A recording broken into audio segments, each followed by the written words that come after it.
not the house of cards that falls down easily. I'm strong enough to handle what you throw at me.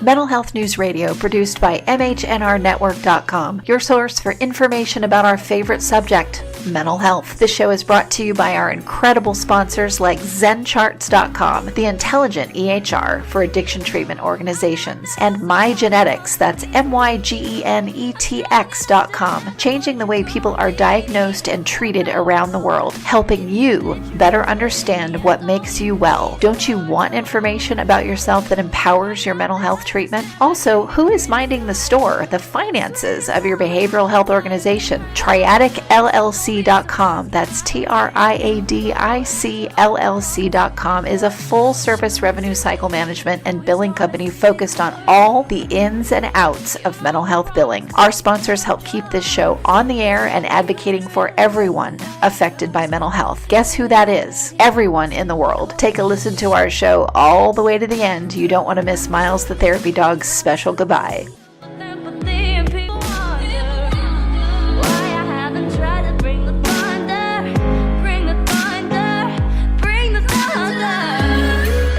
Hey everyone, this is Kristen Sananta Walker, host of Mental Health News Radio, and I am here with Dr. Mark Leeds, who is one of our new podcasters. His show is called The Rehab, and you can find out and listen to it at therehabpodcast.com. Dr. Mark Leeds, thank you so much for coming on the show. Hi, thank you. Thank you for having me. Absolutely. So, Mark, tell us, and do you prefer me to call you Dr. Leeds or Mark during the interview? Oh, call me Mark. Mark. Okay, awesome. You never know. So, Mark, tell our listeners a little bit about your professional background. Oh, okay. I'm an osteopathic physician, or a doctor of osteopathy, and I went to medical school. I believe I started in 1992, graduated in 1996. I went to school in Des Moines, Iowa, and after that, I came to Florida and I did a 3-year residency in family practice. And I started practicing full-time in 1999, and I've been going ever since. So that was a quick running through school. You must have just been like completely focused on school. Oh, yeah. Well, Iowa was freezing. I was there for, I think, 2.5 years. Yeah, back then we did 2.5 years of classwork and then 1.5 years of rotations, which traditionally now is 2 years and 2 years. And I really like Des Moines, Iowa. I could have settled down there, but it's extremely cold. I mean, it's so cold your car doesn't start in the morning. Yeah, I know. I did 6 months in Iowa on an EHR project, and I thought, if I see another cornfield, I'm going to go a little bit crazy, and it's freezing. Oh yeah. That's I mean, I've lived in Fort Lauderdale most of my life, in Fort Lauderdale, Florida, and when people ask me what is Des Moines like, I say, well, it's kind of like you took the main part of Fort Lauderdale and dropped it in the middle of a giant cornfield. Exactly. So tell our listeners, what is it that you wanted to do, and what are you going to be talking about with your show, The Rehab? And I love that name, so I want to get into why you picked that name as well. Oh, okay. Yeah, I was, I've been doing addiction treatment for a couple of years now. I actually became interested in it, I think going back 12 years. I showed up to a weekend course and I wasn't even 100% sure what the topic of the course was. And it turned out it was the course to get certified in doing medication-assisted treatment with buprenorphine, which is treatment for opioid or opiate dependence and addiction. And it's an 8-hour course. And after that course, you can get certified and get a special DEA number, and then you're allowed to treat patients. And I kind of went for a long time where I would on and off treat a few patients at a time and never fully dedicated myself to it. And just over 2 years ago, I decided this is it.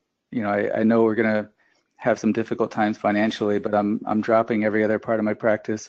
I'm going to quit whatever other jobs I'm working at and completely dedicate myself to just doing addiction treatment only, primarily opioid addiction treatment. But I also currently see some patients for alcohol use disorder, cocaine use disorder, and a few other things, and also some traditional family practice as well. But along the way, in the beginning, we did have trouble bringing in patients and attracting patients to the practice.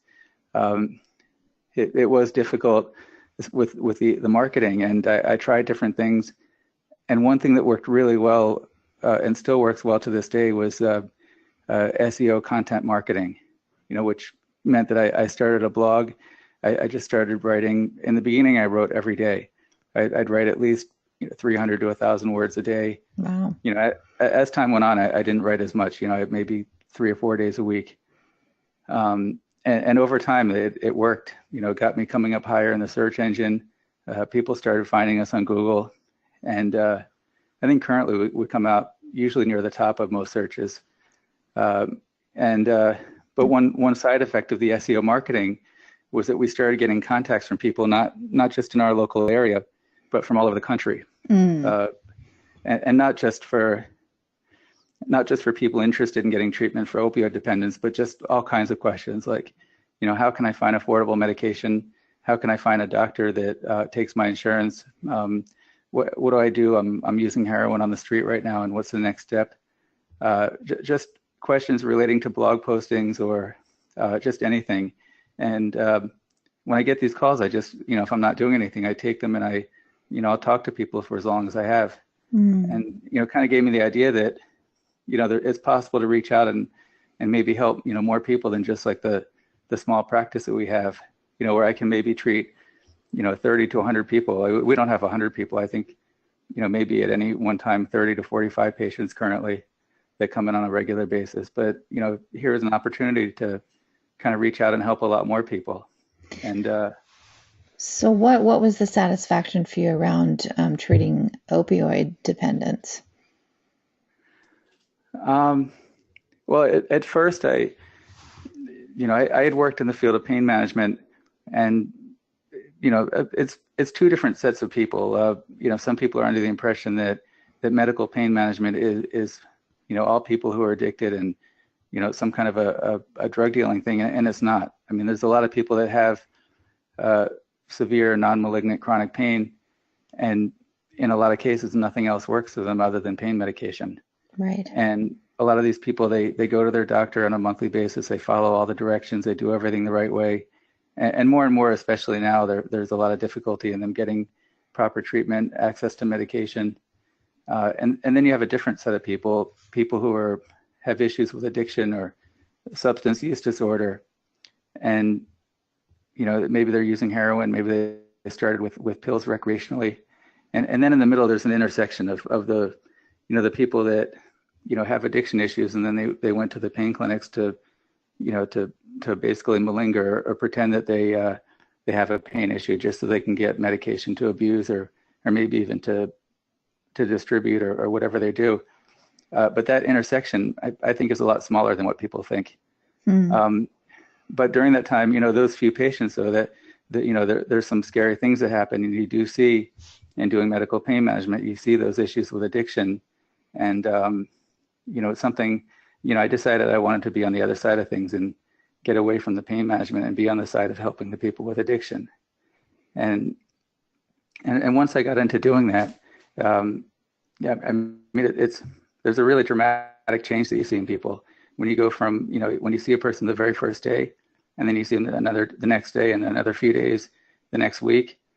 Little by little, they get better. And then at 1 month, when a person comes in, you don't recognize them anymore. It's like another person. I mean, the improvement is so dramatic that, I mean, once you see that, you just don't want to stop doing it. I mean, the people just, it's an incredible improvement that you get with this kind of treatment. And I mean, unfortunately, we don't have this for every kind of substance use disorder, but and there's of course a lot of controversy and some debate about it, but medication-assisted treatment is very successful. I believe it has around a 50% success rate, maybe a little better, which is excellent compared to the alternatives. Right. And it's just very rewarding to see the improvement and people getting back to their lives and keeping their families and keeping their jobs. So when you decided to do this, I know that what you do, the way that you do this with a small patient load, is very unique, and it's called something specific, and I don't remember what you had told me. Can you share with our listeners what that is? Oh, what you call the form of treatment? Yeah. The official name is MAT, which stands for medication assisted treatment, and that's involves using medication, which is a form of buprenorphine. The most common brand that we use is Suboxone. There's several brands available. Hmm. In fact, there's a really interesting one coming out that I'm going to a lecture about tonight called Sublocade. But anyway, medication-assisted treatment, we use the medication, and then also we use therapy, which can be from a psychologist, an addiction therapist, someone that the patient can sit down with sessions of private therapy on a regular basis. Now, also, there's the issue of peer support or going to meetings such as 12-step meetings. There's NA, Narcotics Anonymous, Alcoholics Anonymous. There's another one for Christian support, I think called Celebrate Recovery. Yes. There's Yep. another one I think called Smart Recovery. I haven't had as many patients go to that. We've interviewed the founder of Smart Recovery. He's a wonderful, wonderful man. He'd be a great person for you to interview, actually. Oh, that would be great. Yeah, and it's the interesting thing is that over the last year, maybe a little longer than the last year, I've seen there's some issues with sending people to, for example, to NA that I didn't realize, because I love the NA program. I had gone there and done some research and sat in on a lot of meetings, and I've read the literature, and it seems like it should be the best way for people to get clean, and probably for a lot of people it is. But there's some specific issues with people who are getting medication-assisted treatment. When they go to an NA meeting, in a lot of cases they're told you can't be on this medication. You're just trading one drug for another. Right. And that's where we get into problems when people who are not their doctors start helping them to make medical decisions. And on top of that, the program itself, NA is part of what they call the Narcotics Anonymous World Service Organization, I think, and they have official literature that actually speaks to this, that basically states that if you use what they call replacement medications, you are not considered to be clean, and you can't do service, you can't count clean time, you in some cases can't share in a meeting. That is unbelievable to me. I've heard that from some other guests, and I just cannot even. That's one of the reasons why I really like Smart Recovery, because they don't do that. It's the biggest quote unquote competitor of AA and NA, and that's they don't do that. And man, if I had some people come on who've really been helped by AA or NA, but they have a family member that's, has a opioid addiction, and they're using Suboxone for treatment, and their lives are getting better, and they've been completely shunned and just unwelcomed at what worked for their other family member going to AA or NA meetings. And that's been a big rift in the family that's happened, which I find utterly sad and also fascinating. Yeah, that's true. And that's for this show, for the rehab show, that's one thing I want to talk about a lot is that there's more than one way to do it. There's more than one solution, that everybody's different. We all, came to where we are in different ways, and we all have different makeups physically and mentally, emotionally, and everybody's different. I mean, so we all have different needs, and what might work really well for one person is not going to work for somebody else. And it's true, NA could be the greatest thing for some people. There's one thing I've been reading up on lately, which is something called survivorship bias, and it seems to describe what's going on, in these programs. And I've heard different statistics as far as the success of, the 12-step recovery, and also traditional treatment, where they're in many cases against medical treatment for addiction. And, they talk about success rates of 3 to 10%, and I'm not sure where those numbers come from, and, what kind of studies have been done. And I don't know how you could do a study of a 12-step fellowship to see what the success rate is. But what survivorship bias is that you look at the successes, and and you ignore the failures, or you don't see the failures. They're not there to even observe.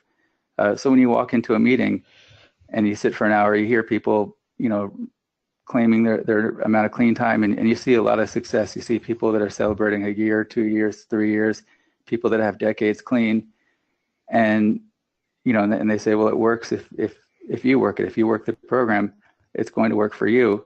And what you don't see are the many thousands of people that come and go, Right. and the people that sit in the back row, and the next week they're not there, and it's so you see survivorship bias is where you see the survivors and you don't see the failures, and you get the impression, well, this really works, and there must be something wrong with me if it doesn't work for me. Right. Which is part of the problem with this, because we're in such a crisis that there needs to be solutions that help everyone. So an AA, is a great solution for a lot of people, obviously, but it isn't a solution that works for everyone. Right. And there's also the issue of 12-step programs. Yeah. Yeah, 12 step in general. And there's some things that are very specific to NA or to the other programs. But then there's also tough love. Tough love is where someone has to reach their bottom to be ready to ask for help or to get help. And you have to tough love means you cut people off, you change the locks in your doors or whatever, and you don't let your family members back in the house because they're addicted and they're using, and you don't give them money, which in some cases might be the right thing to do. The problem with opioid addiction and abuse, and particularly heroin, is that a person's bottom in many cases is going to be death. Yes.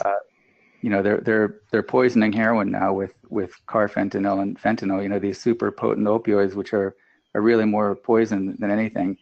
And you don't. It's not like when someone abuses cocaine or crack. I mean, they can overdose and die, but there's a fraction of the chance of that happening. They kind of go in and out, and maybe they live on the street or under a bridge or something, and bad things can happen, but in most cases, people eventually they grow up and hopefully come around, and tough love works in that case.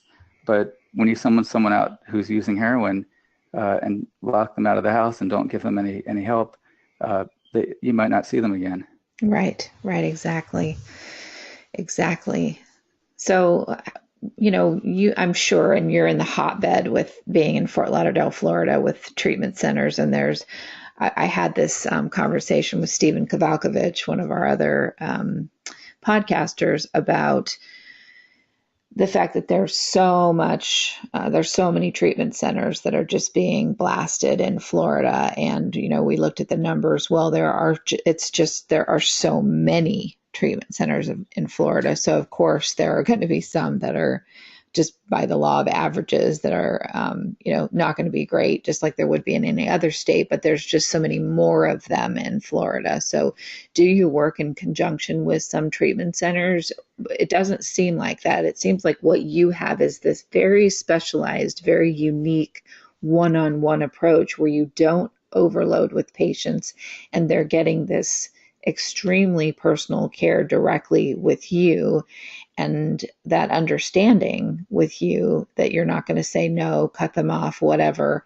And to me, that seems like why it's working for you. Am I correct in that assumption? Yes. And right now I don't work with any of those kind of treatment centers. I've spoken to some, and it's true. Some of them are very well-meaning, and some of them are all about, making money. And then there's some really terrible ones that I've read about in the news. I haven't come in contact with those people. But they also tend to be abstinence-based programs where they tend to be against the use of medication for treatment. Right. And in some cases, I spoke to one guy, and I believe that he really believed in what he was saying. That he said, for example, Suboxone, which is the major brand of buprenorphine, Suboxone is only meant to be used for very short-term treatment to wean somebody off of opioids.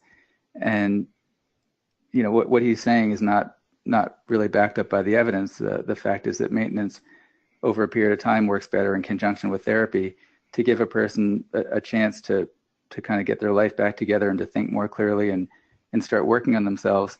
but to rush somebody off of medical treatment, the rate of relapse is very high. But that seems to be the thinking of a lot of these addiction treatment centers in Florida.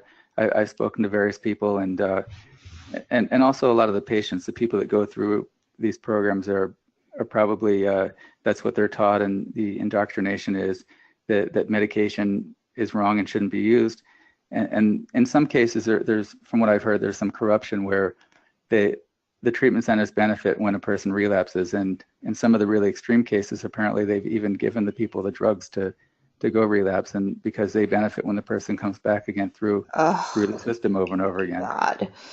And I mean that's the extreme, but then there's also the ones who are well-meaning, and they also in some way benefit when a person goes out, they come back in again.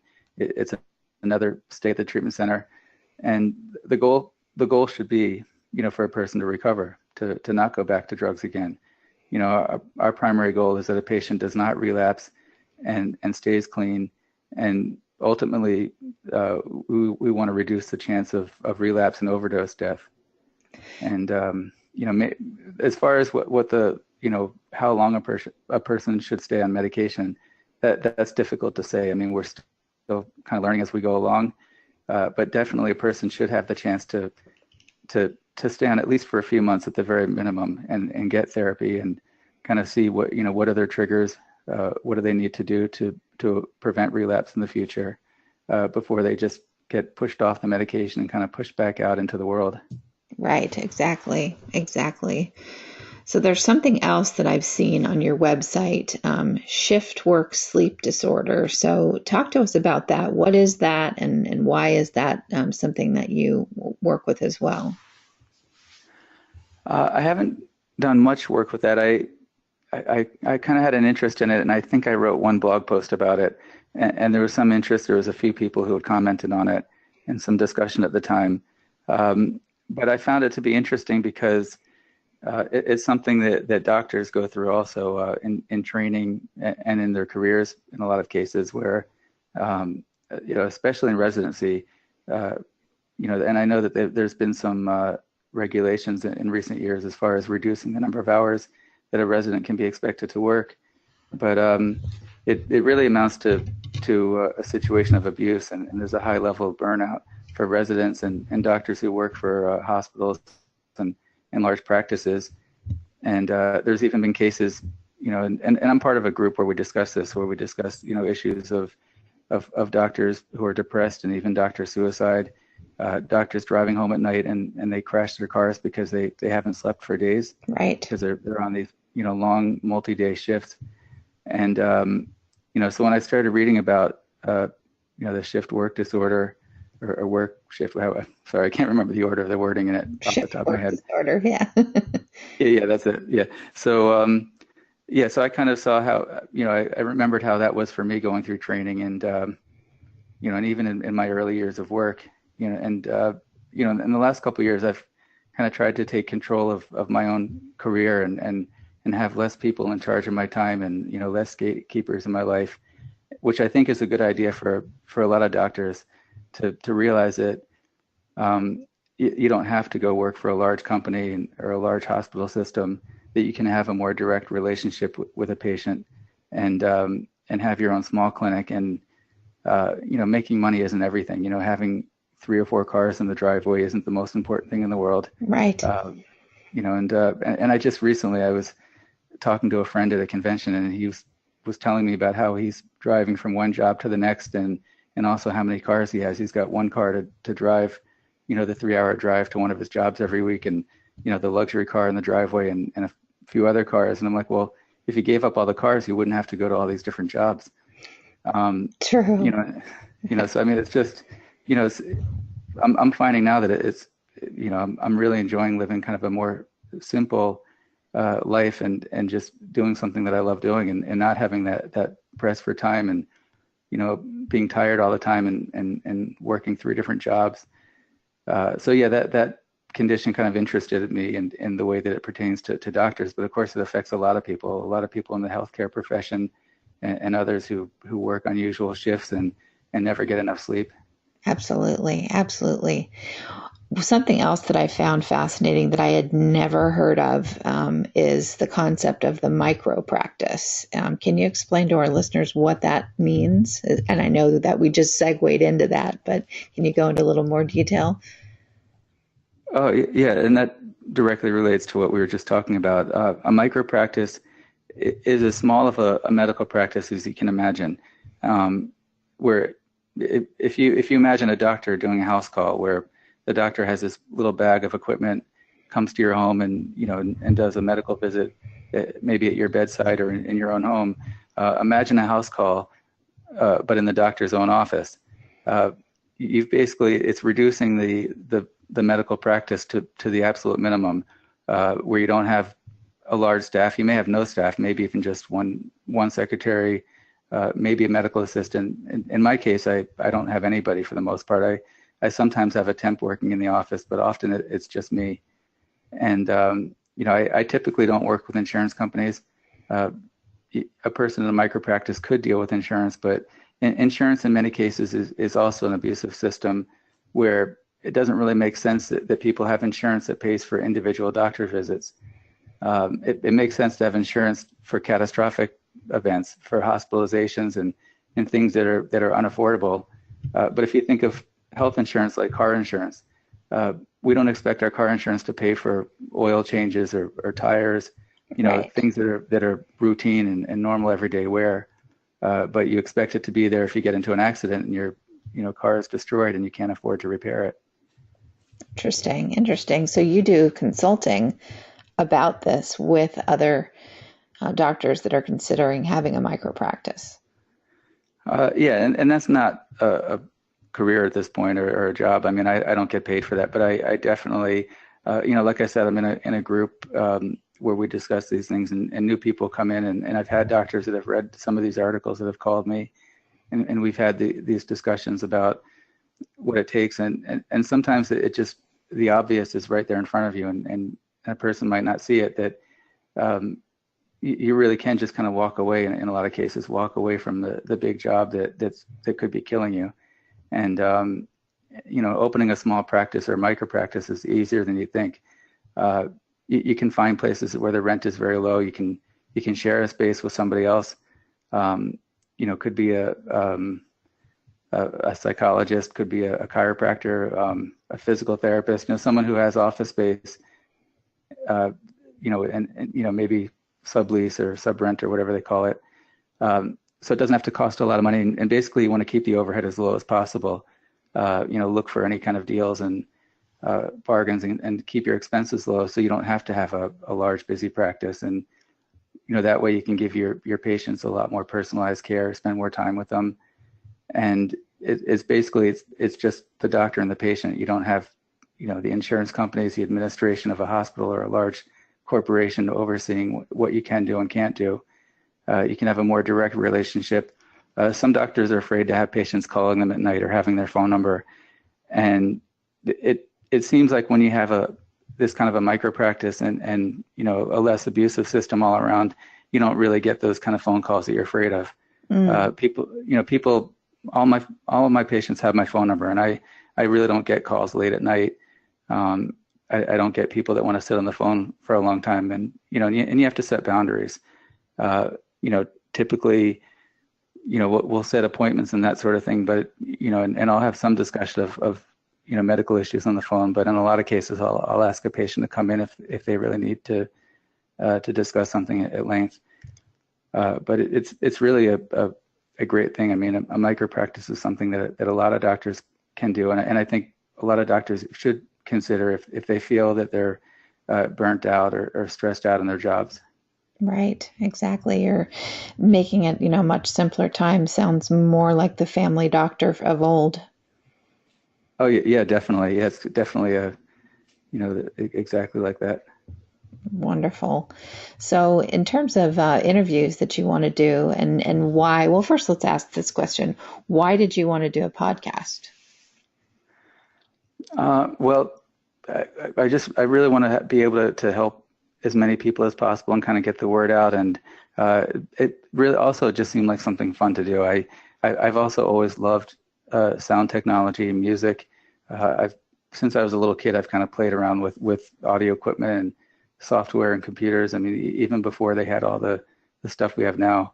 Even in the 80s, I had a computer that had a MIDI recorder. I think it was called Mark of the Unicorn Performer, which they still have today. But it was before they had all the digital audio recording. But I had a keyboard hooked up to it, and I would do my own musical productions. And I'm actually, even going back to when I was a kid, I would have two tape recorders in front of each other, and I would do multi-track recording by recording on one tape recorder and then recording out in the open air on the other one, and just fun stuff like that. So my music career never went anywhere, and this is kind of in a way to get back to that. Like, I'm kind of having fun with all the equipment and the sound recording and everything. Yeah. But also, beyond that, it's really been rewarding, the response I've had to the blog and some articles I've written. And this just seems to be an extension of that, just a way to kind of get the word out and, talk about things. One topic that's gotten a lot of attention that I've written about is access to lower cost and free medication and low cost and free treatment. And I've had a lot of emails and messages and phone calls about that. And in some cases, just talking to someone for a minute, it's surprising how, stuff that I might take for granted that it's obvious is not obvious to people. Someone else, right?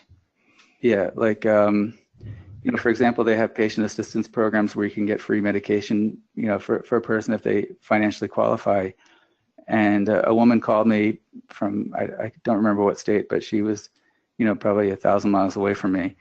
And she wanted to know, how can she get patient assistance for Suboxone? And she said she was under the impression that she was going to have to pay someone, that there was an organization she was talking to, and it was going to cost $100 for the application and then a monthly payment. And the fact is that it doesn't cost anything. There is no application fee or payment involved at all. And I'm not sure who she was talking to, but I was able to tell her, give her the phone number to call, and I instructed her. I said, it's a very simple application. You can get approved probably in a day or two. And I gave her a little bit more information, and the next day she sent me a message. She said, I was approved. Everything you told me was correct. Oh, that's wonderful. That sounds like the piece that makes you do what you do, and is the big rewarding piece for you, that you can help someone like that had no idea where to go and who to ask.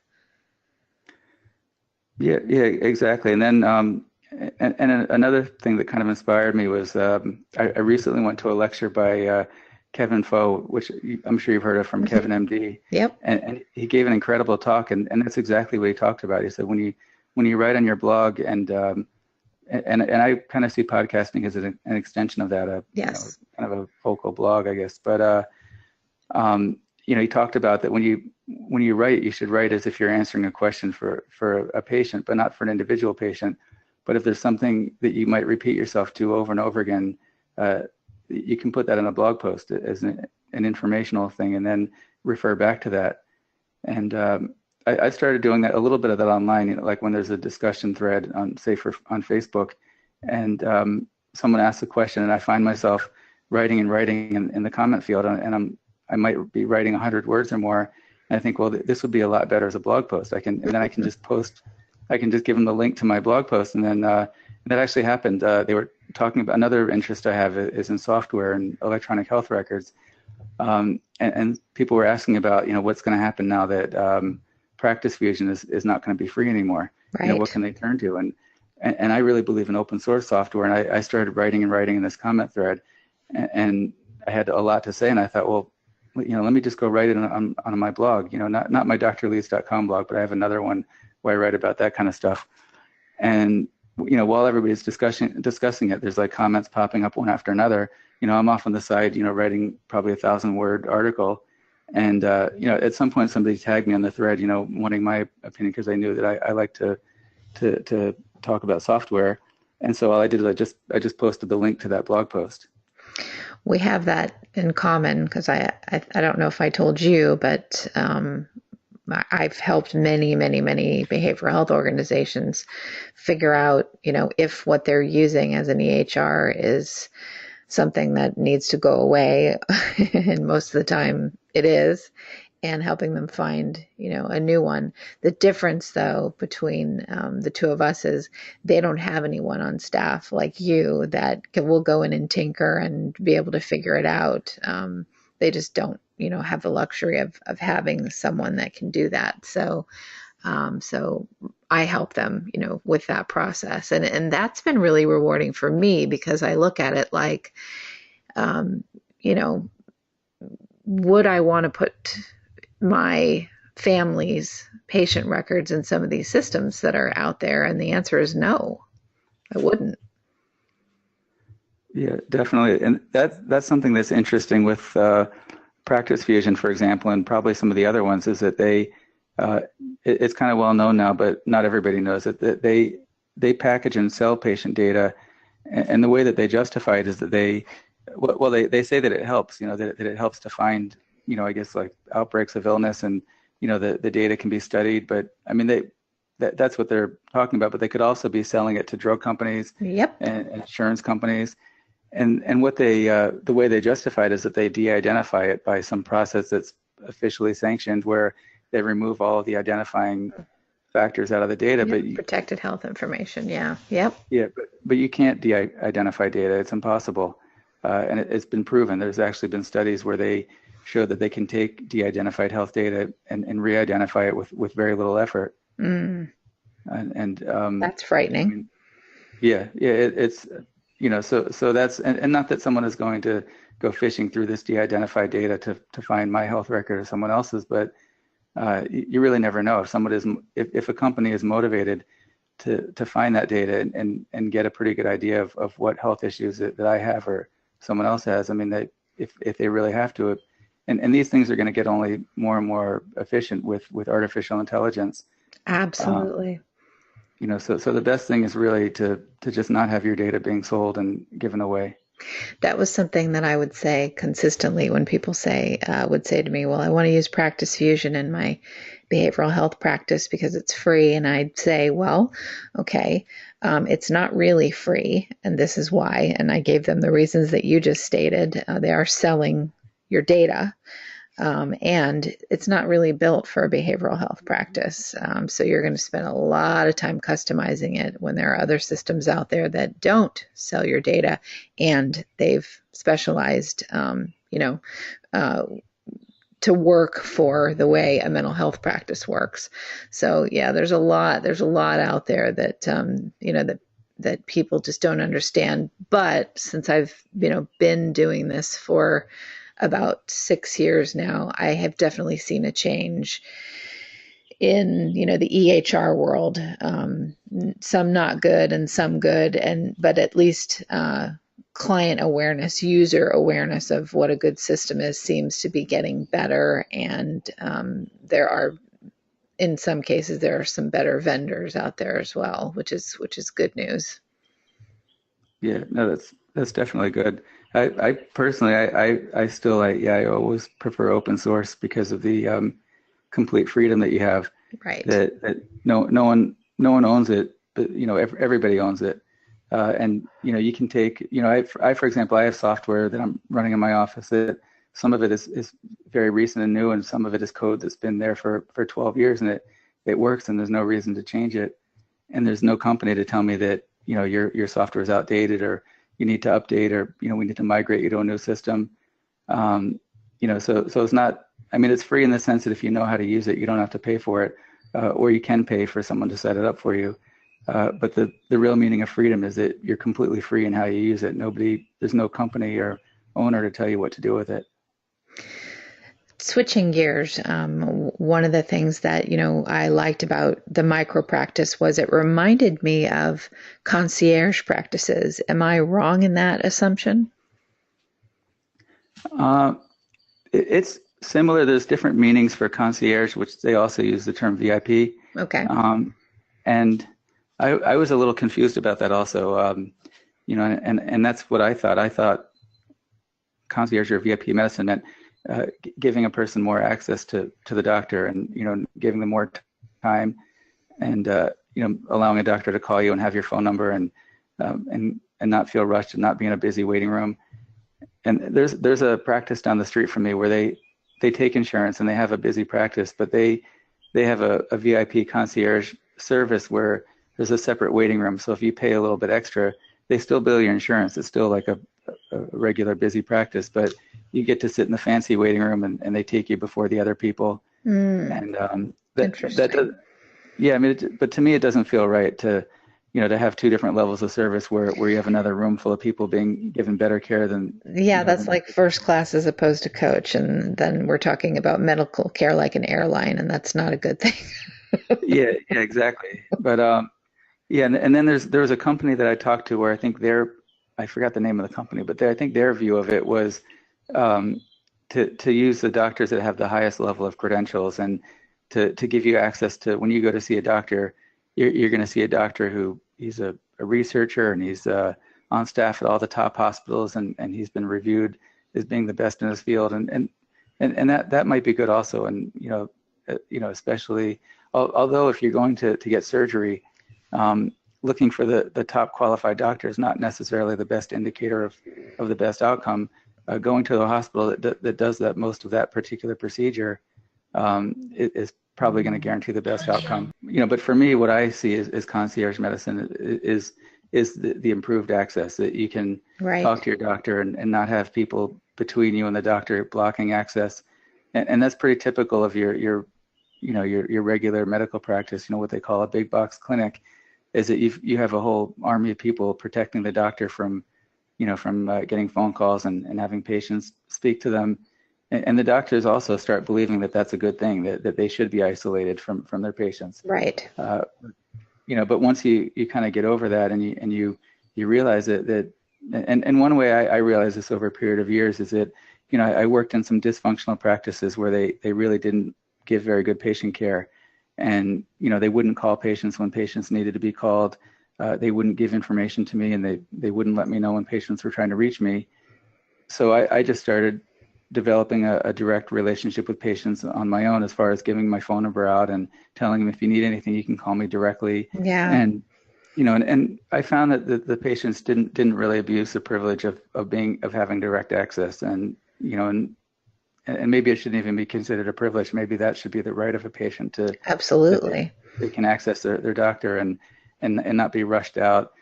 And and I know in some clinics when you go to see a doctor, you might not even see your doctor. You're assigned to a doctor, but you might see a physician's assistant or nurse practitioner, which isn't always a bad thing. But then you've gone to see a particular doctor and they might peek their head in at the end.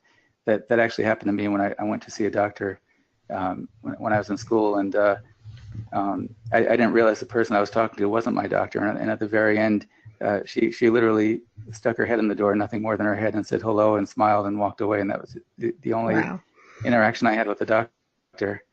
And and I had a question for her, and the question kind of disappeared into nowhere. They said, oh, we'll take a note of that, and she'll get back to you. And that was the last I heard. But patients should be able to communicate, whether it be through secure email or messaging or phone calls, and talk to their doctor. They shouldn't be rushed out in a 5 to 15 minute visit. So that's, I think for me, that's what concierge or VIP medicine is. But in a micropractice, you can give that kind of service to everyone, and it doesn't have to be expensive. It basically can be, for the same price that you might pay to go to an urgent care center, you can get concierge treatment. And when you go to an urgent care center and spend a lot of money to quickly see a doctor, which might end up being a nurse or PA, it's still, you don't have a relationship with that doctor. You see them the one time, and the next time you go back, it might be a different doctor. Right. That's what urgent care is. It's not meant to be an ongoing. It's not your primary care doctor or your family doctor.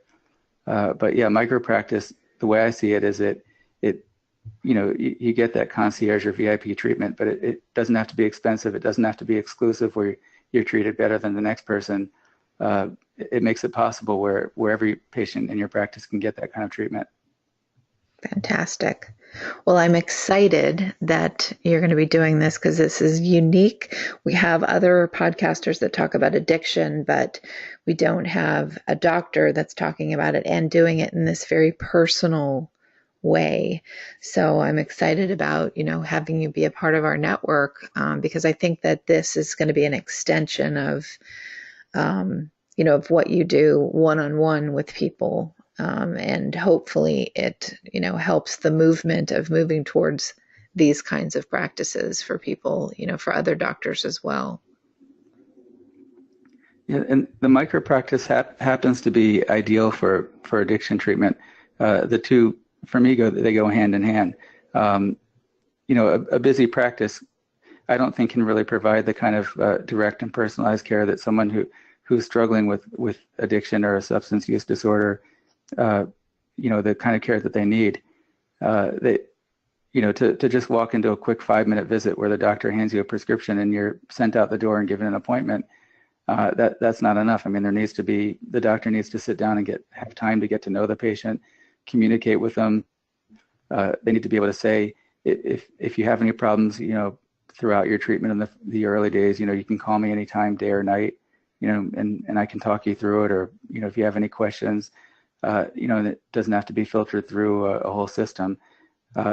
Addiction treatment and micropractices are an ideal combination. And I'd like to motivate more doctors to get involved and consider the possibility of dropping out of, the busy, abusive medical system that they might be working for, and opening a small practice and consider making addiction treatment, a primary part of their practice. Absolutely.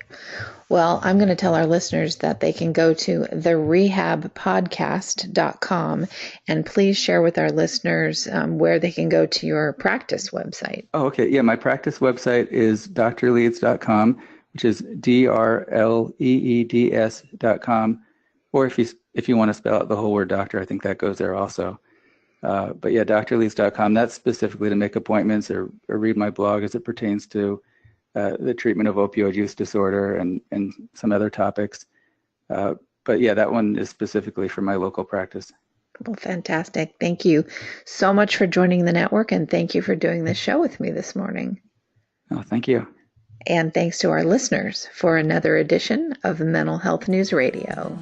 Get ready for it, because here it comes. But first, thank you again to our sponsors like EverythingEHR.com, devoted to helping organizations finding the best electronic health record in behavioral health, and Service Dogs by Warren Retrievers, SDWR.org, a nonprofit organization that provides service dogs to those with unique abilities and invisible diseases, to include autism, diabetes, epilepsy, and PTSD. Until there's a cure, there's a dog. And hey, an SDWR service dog is at work every day with one of our own team members. If you have a question, visit us at mentalhealthnewsradio.com or our network of podcasters at mhnrnetwork.com. Disruptors, healers, technologists, advocates, and most importantly, voices to be heard from all corners of the globe. Thank you so much for joining us.